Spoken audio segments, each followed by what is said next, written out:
Hello, everyone. It's time for Van Chicagoland Stories, the podcast. I'm your host, Pete Costanis. This is episode 362, season 15. Today's date is September 10th, 2024, and welcome to the show. On today's program, I'm going to talk about a soft drink brand a lot of people have forgotten. This is like from way back, I think 40s or 50s, maybe earlier than that.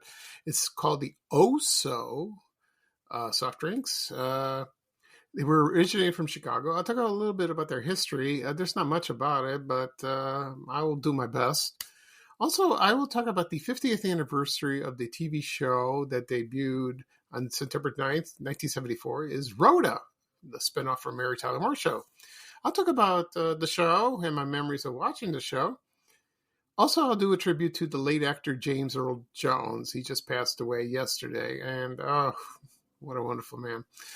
I'll talk about my memories of watching him on TV and in the movies in Chicago. Yeah, so this will be, it's a mixed bag. I'll say it is. Before I get started, I will play a commercial. And this program is brought to you by Swanson Frozen Dinners. And this commercial is from 1980. So sit back and relax. And if you're hungry, take your frozen dinner out of the freezer and thaw it out and sit down and eat. Just kidding. And I'll be right back, folks. Thank you. Pull up a chair, America. Sit right down there, America. Swanson's cooking just for you. Swanson puts dinner together the way you like it. Crispy, juicy chicken with all the fixins. With Swanson, you choose dark meat or white meat dinners. You get just what you want. I got the drumstick. From today's Swanson, your choice of chicken dinners. Swanson's cooking just for you. Okay, everyone, I am back. I hope you enjoyed the commercials for Swanson's Frozen Dinners. This commercial is from 1980. They're still around. You know, I haven't had one in years, not for a long time. And when they were introduced, they were very popular. You know, that was like the TV dinner era. You know, when television was introduced to homes. You know, and you would just take a TV tray. I have one. I have a TV tray. Some people might have them in their homes, that is. And they would put it in the oven, heat it up, put it on the table, start watching television, and enjoy. And, you know, some were pretty good. Let's see. So, let me give you a brief history about that. The company was founded in 1899 in Omaha, Nebraska, and the founder's name was Carl A. Swanson. Their headquarters is in Parsippany, New Jersey. And right now, Campbell's owns this company, you know. So, and Carl Swanson died in 1949, and then his sons took over the company. And they began manufacturing, the brothers, that is, the Swanson brothers started manufacturing frozen, over-ready chicken and turkey pot pies in aluminum trays. Oh, that makes sense. That sounds good, because I love pot pies. Then more entrees were introduced, a turkey dinner, or a beef entree, or like Salisbury steak. And then you would get mashed potatoes, or a vegetable, and you get a dessert, you know. And they had my favorite commercial when I saw it was the Hungry Man. Do you remember that? So that's hilarious, like that. And well, you know, right now it's kind of salty. You got to be careful, you know. And frozen dinners are not that tasty, but you know, some are surprisingly good, you know. And I remember one time my mom bought it, you know, just to try it out, and it was pretty good. I had the turkey with gravy. It came with vegetables. What was it? Carrots and peas. I like them, not together. I like them, but I like them. And then there was mashed potatoes. And they had a brownie in there. So you heat it all up, and that was good. And you're all set. You ate fine. And then later on, Stouffer's introduced lean cuisine. That's for health conscious people. You know, they want to lose weight. You know, I've had that too. So, like I said before, the TV news are still around. So if you go to Jewel, you know, or probably Walmart, yeah, they probably have, if they have a grocery section, you know, or Costco. Maybe Costco has it. I don't know. I don't belong to Costco. So sorry. So why not? It's easy. You just go to the store, pick it up, take it home, put it in the oven, heat it up. You're all set. You can microwave it, probably, these days, yeah. And then you can buy a couple and put them in the freezer. And then just take it out to thaw. Simple as that. Yeah. But, of course, home-cooked meal is the best. I totally agree on this. It is. Okay. At the beginning of the program, I mentioned I'm going to talk about the Oso soft drink company. It was originated from Chicago. Also, I'll do the 50th anniversary of the TV show Rhoda that starred Valerie Harper. And I'll do my tribute to James Earl Jones. Before I get started, I will mention one thing. I posted a video from the Urology Foundation. I got an email for the person she interviewed me. She said it's very successful, you know, and so she's going to send more clips of me being interviewed, because I had the interview was about, well, I don't know, about 15 minutes. So she'll edit it and then she'll send it to me and share it to social media. They have a Facebook page. So that's great. That's wonderful, because September is Prostate Cancer Awareness Month. So that's good. And I'm very happy. And I got a lot of responses from my fans and my friends. So that's good news like that. Okay. Let's get started. We'll talk about the Oso soft drink. That's capital O dash S, capital S, O. That's how it's spelled. When I was searching on eBay, you know, for things or to buy or do research for this podcast, I noticed this brand, empty bottles, some were filled, and advertisement signs, you know, and I go, what's this company all about? And because I never heard of it. And well, maybe when I was little, I saw glances of it. So they did manufacture soda pop here. I know people say pop, they say soda, they say soda pop, whatever. It's fine. Their first flavor was introduced probably in the 30s or 40s. It was grape. I like grape soda. I get some comments from people. They say, I like knee-high better. I've had knee-high. They're still around, sort of. Might talk about them someday. Anyway, then it was bottled here. I did some digging, and I think the company was located at 134, I think North LaSalle. Yeah, North LaSalle Street in Chicago. It could be the headquarters. It could be that. I don't know. I tried looking for the origin of the company. I know it came from Chicago.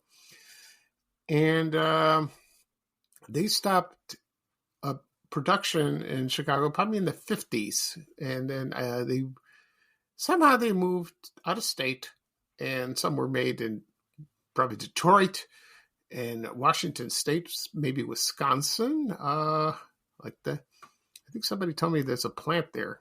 I don't know. Maybe. I'm not sure.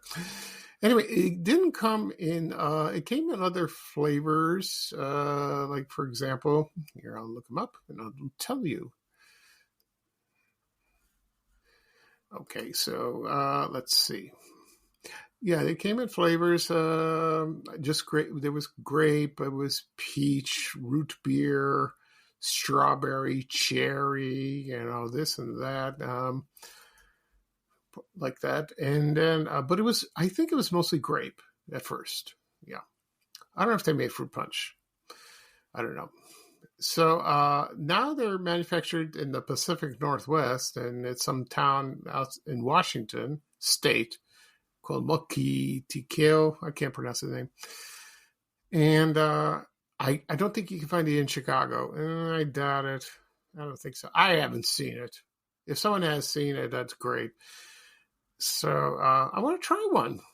See what it's like. I'm sure it's different the way it was back then, because of the the signs always say drink Soho. Yeah, drink soda, like that. And it had some formula. I forgot the name of the formula like that. So when I find it, I'll let you know. Anyway, so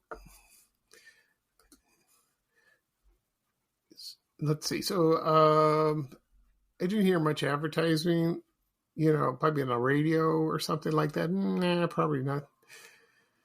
So I have no idea. I don't know. But they're collector's items. They really are like that. So I love finding obscure things like that. And they had orange flavor too.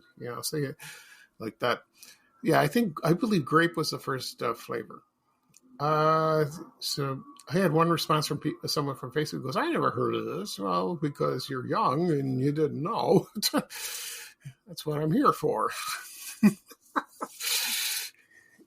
To provide information as much as I can. So anyway, so I'm curious, hopefully someday I would find this product and try it.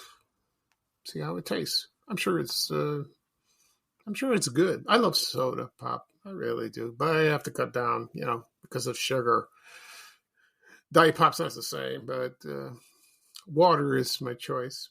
Reluctantly in my condition. Okay. All right. Next up, I'm going to talk about the 50th anniversary of the debut of the TV show Rhoda. And I'll give you a history of that. It starred Valerie Harper as Rhoda Morgenstern. First, she starred in the Mary Tyler Moore Show in 1970. She played Mary Richards' upstairs neighbor. I remember the first episode. I'm sure a lot of people, if you're fans of the show, you probably remember this. First, they started like enemies, and then they warmed up and they became the best friends in the world. But they were like oil and water. They were different like that. And she practically stole the show, with her quips and her wisecracks and all that. And she had a weight problem, which I can relate. And during the years, she lost weight, and she was a pretty lady, very, very nice, young-looking woman. And then and she got too skinny, so even skinnier than Mary Tyler Moore. And so around 1973, that's like the last year she was on, the network offered her a show. And she said, no, I want to stay on the show. I don't want my own show. And Mary Tyler Moore said, look, CBS offered you a show. Go take it. Take it. Will you? Get out of here. That's what she said. Okay. And she took it, And if that didn't work out, she might return to Mary Tyler Moore Show. Well, she didn't really return. I mean, she made a couple of guest spots, that is. She came from the last episode, Mary Tyler Moore Show. So on September 9th, 1974, Rhoda premiered on CBS. That's WBBM TV, Channel 2 in Chicago. And I remember watching the first episode. I was in my new house in Ashburn. We moved in. We started school. And I came home. This was Monday night, I think. And I remember seeing the ads on TV, Rhoda premieres. I can't wait to watch it. I told my mom, I got to watch this. She goes, okay. So I watched the first episode, and that's a classic, and in the beginning, they cut this from the syndicated prints. Rhoda was at the airport, Mary saying goodbye, and then Rhoda arrived in New York, and she met with her sister, Brenda, who played by Julie Kavner, we all know as the voice of Marge Simpson. And So she stayed at her apartment. Of course, her mother came. Ida Morgenstern, played by Nancy Walker, who's the shortest actress I ever seen on TV. And she was the typical Jewish mother, who would drive everyone crazy. She appeared on Mary Tyler Moore show a few times, and she was hilarious. She was funny. Anyway, that's where she met Joe Girard, her future husband. And about 8 episodes later, they got married. And it was one of the highest rated shows at that time. It even beat off Monday Night Football. And I watched that episode, and it was great. Most of the cast of Mary Tyler Moore show up, except Ted Knight and Betty White, that's Sue Ann Nivens. They'll probably steal the show. They didn't come. And, Phyllis Lindstrom, played by Cloris Leachman, forgot to pick her up, which is the limo. So Rhoda had to run around in her wedding dress all over Manhattan, the Bronx, and she said somebody tried to, spray graffiti on my dress. She took the subway with her purse, and she arrived just in time, for the wedding. Everything was fine, and it was beautiful. And that was memorable, a memorable episode. And then as the years went on, a couple seasons later,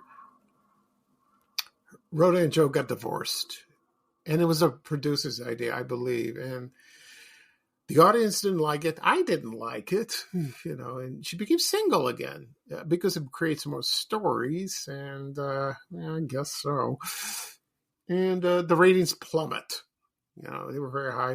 Then they went boom down. So, and then there was more people in the cast, like, for example, who am I thinking? Like Ron Silver, he was in there. Remember him? And Rhoda went on dates and all that. And then it was canceled on December 1978. And Rhoda was no more. But she remains a very popular character in TV history. With her headband, with the scarf on her head and the crazy clothes. And the dieting. I could relate to that, like I always said. So anyway, and then when it's syndication, and then, Valerie Harper started other TV shows, but she couldn't match the other ones like that. And unfortunately, she died on August 30th, 2019 at the age of 80. She had brain cancer. I remember she was on Dancing with the Stars, and she was great. She was wonderful. Oh, she was also in the Hogan family, but they had a contract dispute, and her character was killed off, and then Sandy Duggan took over. That's another story. So I can't believe it was 50 years ago. And it was 50 years ago that we moved to our new home. Yeah. That's, wow. That is something. Okay. Right now I'm going to play the introduction of Rhoda from 1974. And if you're a fan of the show, you probably remember the introduction, the opening of the show. When I come back, I'll talk about actor James Earl Jones, and I'll talk about my memories of him. Okay? So sit back and relax, and I'll be right back, folks. Thank you.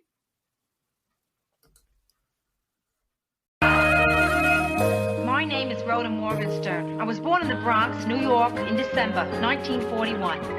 I've always felt responsible for World War II. The first thing I remember liking that liked me back was food. I had a bad puberty. It lasted 17 years. I'm a high school graduate. I went to art school.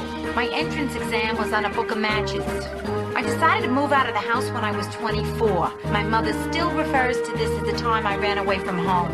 Eventually, I ran to Minneapolis, where it's cold, and I figured I'd keep better. Now I'm back in Manhattan. New York, this is your last chance.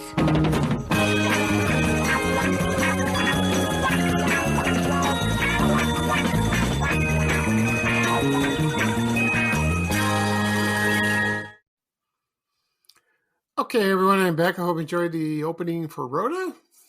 I always love that introduction. Then more introduction, there was different intros. I want to mention something at the end of the shows.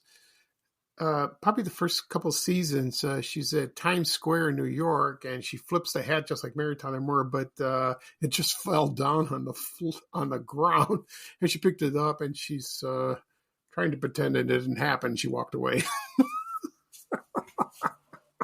I love that.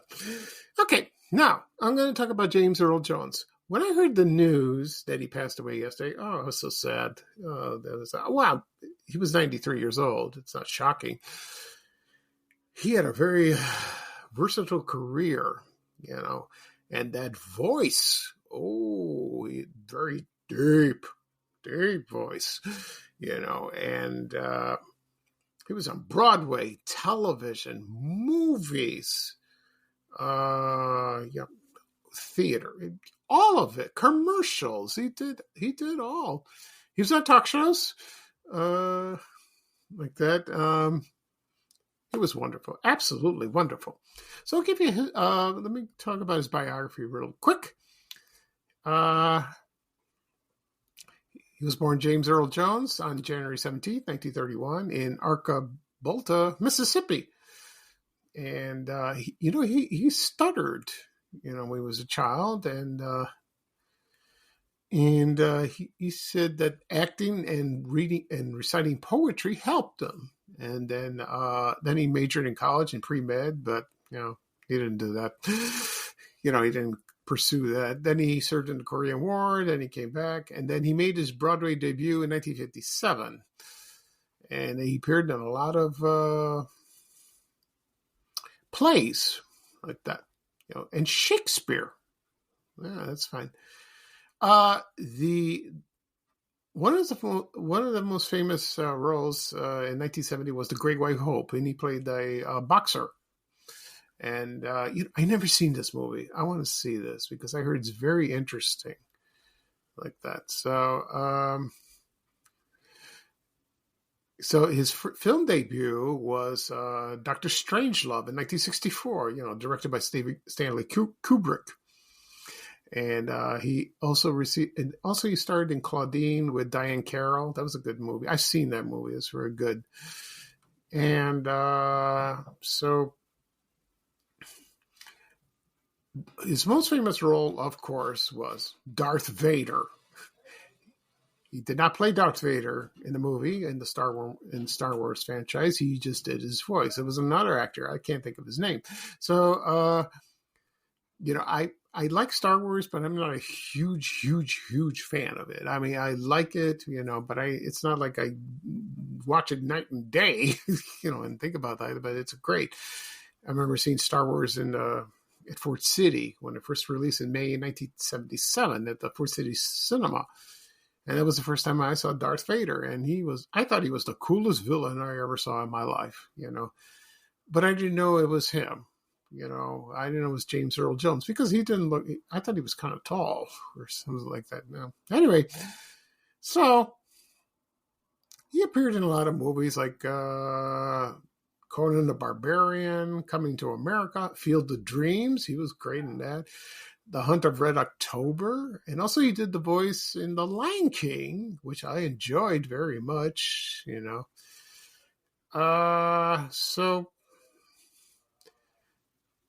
then he started in other TV shows, a lot of them. One was called Paris. That was from 1979 to 1980. I remember watching this one when I was a teenager at Bogan High School. It was pretty good, but it didn't do well, and let's see what else he was in. I will tell you. So he did all the voices for Darth Vader, also The Empire Strikes Back and Return of the Jedi. Let's see what else he was in. Did a lot of, other movies. He was, he didn't care. He loved doing that, And let's see, there's a clip of him reciting the, I think it's the alphabet or the numbers on Sesame Street. He did that. I don't know. I forgot. I just saw it. And I remember seeing that when I was a kid. I didn't know it was him. Okay. So he was in Roots. He did that. And let's see. Did voices for Simpsons. Then he started a show in 1980 called Gabriel's Fire. I remember this show. It was pretty good. That was a good show. It really was like that. And he acted all through the in the 2000s. And that was great. That was wonderful. Like that. Okay. Right now, I'm going to play a commercial. This is from 2003. It's for Verizon. And I found it, and James Earl Jones is dancing and he's talking. It's hilarious if you can find it on YouTube. Okay, and when I come back, I'll wrap up the show. Okay, well, sit back and relax, folks, and I'll be right back. Thank you.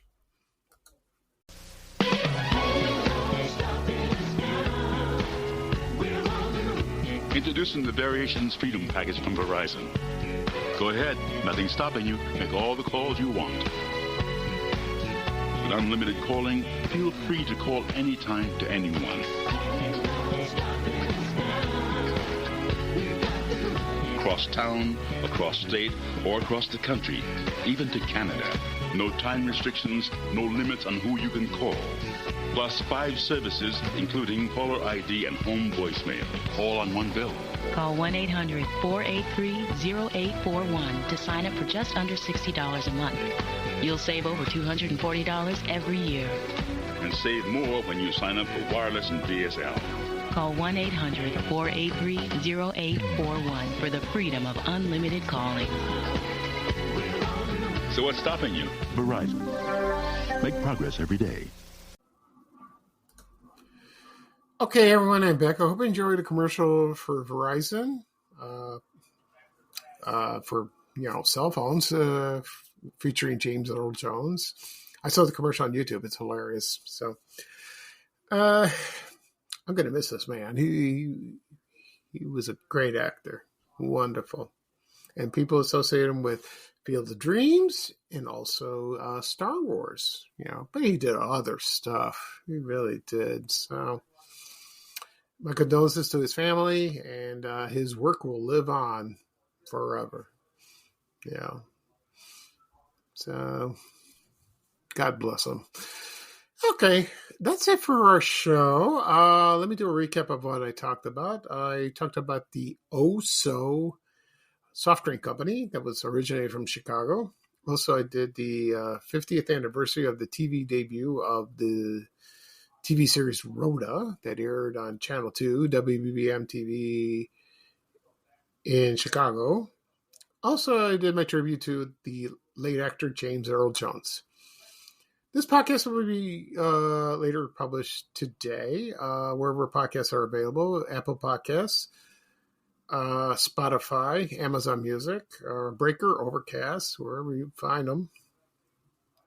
Also, it'll be on my blog, vanchicagoland.blog. You can click on the link. It'll take you right there. Also, it'll be on my YouTube channel. Again and again and again, people still ask me, where is your podcast? Where's your podcast? I want to listen to your podcast. You can find it on YouTube. Do a search. Type in Van Chicagoland Stories or my name, Pete Costanas, and click on subscribe. It doesn't cost anything. You can listen to that once you receive the notification when it's ready. You can listen to previous podcast episodes if you wish. Also, it's shared on my social media accounts: Facebook, X, LinkedIn, Reddit, Instagram, TikTok, and Threads. I think I got them all. Okay. So this is Pete Costanas, your host for Van Chicagoland Stories, the podcast. Thank you for joining me. Everyone have a great day. I'll do another one this weekend. So here's bye-bye for me, and here's Ray Rayner saying bye-bye-bye. Take care, everyone. So long. We have to go. Bye, bye, bye.